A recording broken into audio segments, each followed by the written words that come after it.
ठाण्याच्या महापौर पदासंदर्भात महत्त्वाची घडामोड समोर आली आहे। शिवसेनेच्या शर्मिला पिंपोळकरांचं नाव आघाडीवर आहे।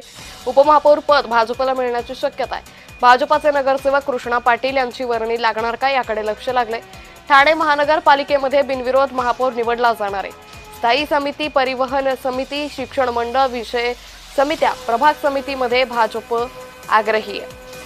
तर ठाण्याच्या महापौर पदासंदर्भात ही मोठी घडामोड समोर येते।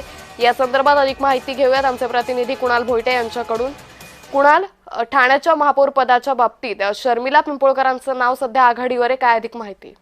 अंकिता, एकंदरीत पाहायचं झालं तर शिवसेनेला बहुमत मिळाल्यानंतर ठाणे महापालिकेमध्ये आता महापौर निवडीच्या घडामोडी ज्या आहेत या घडामोडीला वेग आलेला पाहायला मिळतोय। आणि एकंदरीतच आज सगळेच नगरसेवक शिवसेनेचे असेल किंवा भाजपचे असतील हे महापालिकेमध्ये दाखल झालेले आहेत।